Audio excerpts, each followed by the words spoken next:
మంత్రి గారు నిధులు తెచ్చింది లేదు, నిధులు ఇచ్చింది మాత్రం చాలా ఉంది. కప్పం కట్టాలి, సామంతరాజు కదా, ఢిల్లీ వాళ్ళకి గులాం కదా, సామంతుడు కదా. మరి సామంతుడు కాబట్టి అక్కడ కప్పం కట్టకపోతే ఉంటుందా పోస్టు? ఊడిపోతుంది. అందుకే నెల నెల పోవాలి, కప్పం కట్టుకోవాలి, రెన్యువల్ చేయించుకోవాలి, రావాలి. రెగ్యులర్ సీఎం కాదా ఆయన, రెన్యువల్ సీఎం. రెన్యువల్ చేయించుకుంటేనే ఆ పదవి ఉంటుంది తప్ప లేకపోతే ఉండదు. ఇది వాస్తవం. అందుకే నేను అనేది ఇవాళ రైతులు అడుగుతా ఉన్నారు ఎక్కడ పోయిందంతా అని. సీతారామ విషయానికి వస్తే 2024 15 ఆగస్టు నాడు తుమ్మల గారు మంత్రులందరూ పోయి నెత్తిన నీళ్లు చల్లుకున్నారు. కేసీఆర్ గారు మొత్తం బ్రహ్మాండంగా మొత్తం పని పూర్తి చేస్తే వీళ్ళు వచ్చి నెత్తిన నీళ్లు చల్లుకున్నారు. సాధించిందే ఉంది, చేసిందే ఉందని నేను అడుగుతా ఉన్నా. ఒకటి మాత్రం పక్కా, వీళ్ళ వల్ల సీతారామ కాదు, మళ్ళీ కేసీఆర్ గారు వచ్చి దాన్ని ప్రారంభిస్తారు. తప్పకుండా ఖమ్మం జిల్లాలో కేసీఆర్ గారే మళ్ళీ తరిగి మీకు నీళ్ళు ఇచ్చే బాధ్యత తీసుకుంటారనే మాట కూడా నేను విజ్ఞప్తి చేస్తా ఉన్నా. ఈ వర్గం ఆ వర్గం అని కాదు, మోసపోని ఏ వర్గము లేదు కాంగ్రెస్ చేతుల్లో. నేను ఇక్కడికి వస్తా ఉన్నా, మధ్యలో వీరన్న అంబేద్కర్ గారికి దండయ్యన్న అంటే అక్కడికి పోతే అక్కడ ఒక 10 మంది విద్యార్థులు వచ్చారు. అన్నా ఫీజు రీయింబర్స్మెంట్ రావట్లేదన్నా, అన్నా ఫీజు రీయింబర్స్మెంట్ రావట్లేదన్నా. ఒక్కసారి గుర్తు తెచ్చుకోండి వాళ్ళ మాటలు. ఏం మాటలు చెప్పారు విద్యార్థులకి? 10వ తరగతి పాస్ అయితే 10,000, 12వ తరగతి పాస్ అయితే 25,000, డిగ్రీ పాస్ అయితే 1,00,000, పోస్ట్ గ్రాడ్యుయేషన్ పూర్తి చేస్తే 5 లక్షలు. గుర్తుందా? ఎస్సీ ఎస్టీ విద్యార్థులందరికీ 10వ తరగతి పాస్ అయితే 10,000, 12వ తరగతి పాస్ అయితే 25,000. నోటికొచ్చిన బొంకుడు, ఇష్టం వచ్చిన మాటలు చెప్పారు. 5 లక్షల విద్యా భరోసా కార్డు ఇస్తాం, విద్యార్థులకు ఒక విద్యా భరోసా కార్డు ఇస్తామన్నారు. ఏమైంది మరి ఈరోజు? 10,000 కోట్ల ఫీజు రీయింబర్స్మెంట్ బకాయిలు ఇవాళ పేరెంట్సే చెల్లించాలి, తల్లిదండ్రులే చెల్లించాలి, ప్రభుత్వం చెల్లించకపోయినా బాధ్యత మీదే అనే పరిస్థితి ఇవాళ వచ్చింది అంటే నష్టపోయింది ఎవరు? నష్టం జరిగింది ఎవరికి?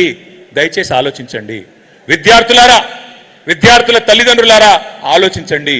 ఇదే ఖమ్మం జిల్లాలో మోసపోయి 10వ తరగతికి ఇంత, 12వ తరగతికి ఇంత అంటూ వేలం పాట పాడినట్టు నోటికొచ్చినట్టు వాగ్దానాలు ఇస్తే వాటిని నమ్మిన పాపానికి ఇవాళ కాంగ్రెస్ చేస్తున్నదేంటో దయచేసి ఆలోచించమని చెప్పి నేను కోరుతా ఉన్నా. నిరుద్యోగులకు చెప్పాడు రేవంత్ రెడ్డి, మీకు ఉద్యోగం వచ్చేదాకా నేను మీతో ఉంటా, ఒక్క 2 ఉద్యోగాలు మీరు ఊడగొట్టండి, కేసీఆర్ ఉద్యోగం కేటీఆర్ ఉద్యోగం తీసేయండి, 2 లక్షల ఉద్యోగాలు ఇస్తా మొదటి సంవత్సరం అని చెప్పాడు. ఇచ్చాడా? 2 లక్షల ఉద్యోగాలు వచ్చినాయా రాలేదా? 2 లక్షలు కాదు, అందులో కనీసం 10వ వంతు కూడా రాలా. ఈ రోజుకి ఈ ప్రభుత్వం వచ్చినాక, కాంగ్రెస్ ప్రభుత్వం వచ్చినాక ఇచ్చిన ఉద్యోగాలు ఇవాళ కేవలం 10,000 కంటే తక్కువ. కానీ మందికి పుట్టిన బిడ్డలు మా బిడ్డలు అని చెప్పుకుంటున్నాడు రేవంత్ రెడ్డి. కేసీఆర్ గారి ప్రభుత్వంలో ఇచ్చిన ఉద్యోగాలకు, ఉద్యోగ నియామకాలకు ఈయన కాగితాలు ఇచ్చి పప్పంతా ఉడికిన తర్వాత ఉప్పు మాత్రం ఈనేసి నాదే మొత్తం అంటున్నాడు. పర్వాలేదు, నువ్వు చెప్పిందే నిజం అనుకుందాం. కానీ రేవంత్ రెడ్డి గారు, మరి మీరు చెప్పిందే నిజమైతే ఎందుకు నిరుద్యోగులు ఇవాళ రోడ్ల మీద పోరాటాలు చేస్తున్నారు? ఎందుకు దిల్సుఖ్ నగర్లో, అశోక్ నగర్లో ఇవాళ ఆందోళనలతో అట్టుడికిపోతున్నాయి? సమాధానం చెప్పమని చెప్పి నేను కోరుతా ఉన్నా. 4,000 నిరుద్యోగ భృతి ఇస్తా అన్నావు రేవంత్ రెడ్డి గారు. ఒక్కొక్క విద్యార్థికి, ఒక్కొక్క తమ్ముడికి, చెల్లికి 4,000 ఇస్తా అన్నావు నెలకి. మరి 30 నెలలు అయిపోయింది, 1,20,000 ఎక్కడా అని నిరుద్యోగులు అడిగితే ఏమంటాడు రేవంత్ రెడ్డి గారు? మీ లాగులో తొండలు వదులుతా, మీ గుడ్లు బీకి గోటీలాడతా, మీ పేగులు తీసి మెడలేసుకుంటా. 2.5 ఏళ్లలో బూతులు, ఎగవేతలు, కూల్చివేతలు తప్ప మీరు చేసింది ఏంటి అని నేను అడుగుతా ఉన్నా. ఇంకొక వర్గం మా ఆడబిడ్డలు ఉన్నారు ఇక్కడ. ఏం చెప్పారు రేవంత్ రెడ్డి గారి ప్రభుత్వం?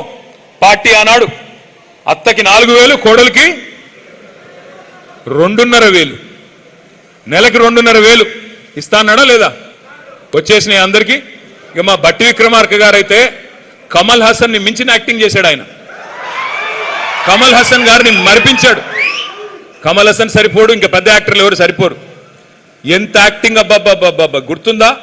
మధిరలో కార్డులు పట్టుకొని, ఈ కార్డులు భద్రంగా పెట్టుకోండి, 100 రోజులు గట్టిగా పెట్టుకోండి, గట్టిగా దాచుకోండి గూట్లో.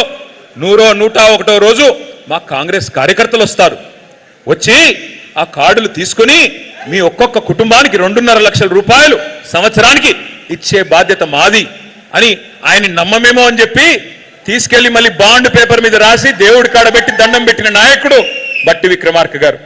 అయ్యా బట్టి గారు నేను అడుగుతా ఉన్నా మీ ఖమ్మం జిల్లా వేదికగానే ఏడబెట్టుకోవాలి కార్డులు ఇప్పుడు భద్రంగా